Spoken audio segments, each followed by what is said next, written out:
The people of Maidstone, Jamaica have been busy making plans for their own homegrown cheese industry. Pastures and dairy herds will be tended by the community, and the cheese they eat and sell will be the cheese they make with their own hands. The promise of churning out a solid dairy industry is pulling the village together and giving the people a new sense of hope. This is Chris Brown in the village of Maidstone in the hills of western Jamaica.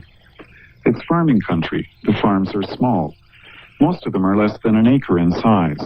They're just big enough for farmers like Joyce Moore to grow enough food to feed her family. I work in the field. I plant peas. I plant corn. I plant Irish potato. I plant sweet potato. When we can manage, we have people coming in to buy, but they don't give us the good price. As well as vegetables, the farmers near Maidstone used to sell milk to dairies in the city. But since the energy crisis, the milk truck no longer comes into these hills. That's meant a loss of regular income for Joyce Moore and her neighbors. Leonard Wint's farm is just down the road. In the days gone, my father used to sell milk, and it went on until everything mashed up. Mashed up is a Jamaican expression for fallen apart. But things in Maidstone are slowly coming together again. Mr. Leonard Wint, Freetown, St. Paul.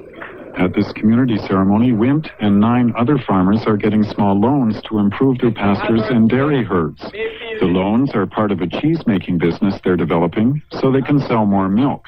I am fixing my pastures, and as soon as that put through, I will try to see if I can get one of the dairies.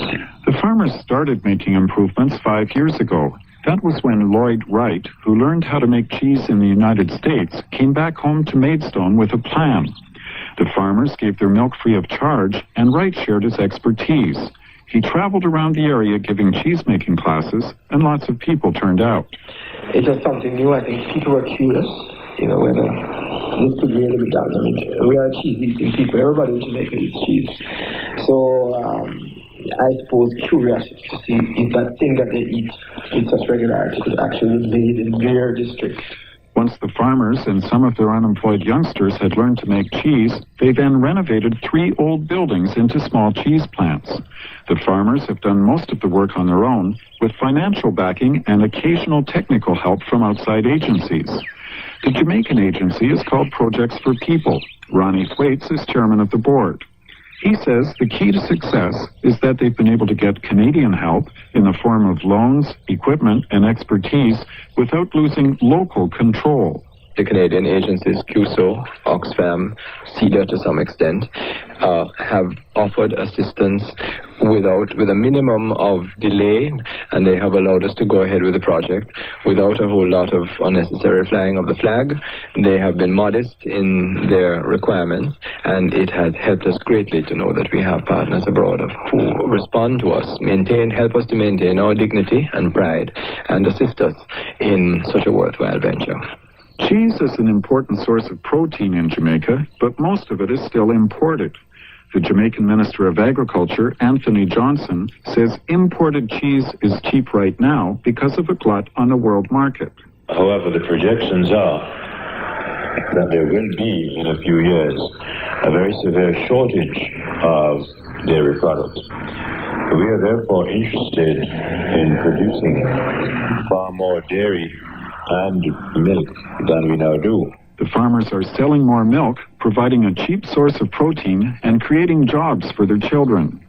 People in the area say that both the improvements they've made and the fact that they've done most of the work themselves have brought a new spirit of hope to the community.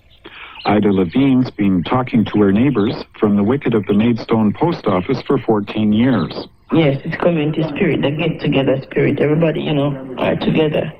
The cooperation is good. It has done a lot for the community and a whole. The whole economic system of the community has improved. The communities near Maidstone have also set up this model dairy farm. They're learning to improve milk production, which could mean a second shift at the cheese plant. The extra money would help the farmers and their children build an even brighter future. Lloyd Wright explains the final phase of the cheese-making project as he closes this community meeting. We are looking at all the idle lands around, and what we are thinking, it would be a good idea if these lands could be colonized, could be settled by a lot of the unemployed youngsters that wander around, sit on culvert, and eventually maybe get into trouble. The only thing I want to add is that success is not in my hands. Success is not in the hands of any individual. Success is in our hands, in all of our hands.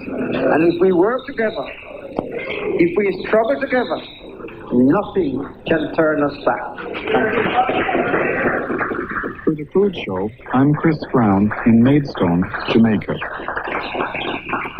And that's our program for this week.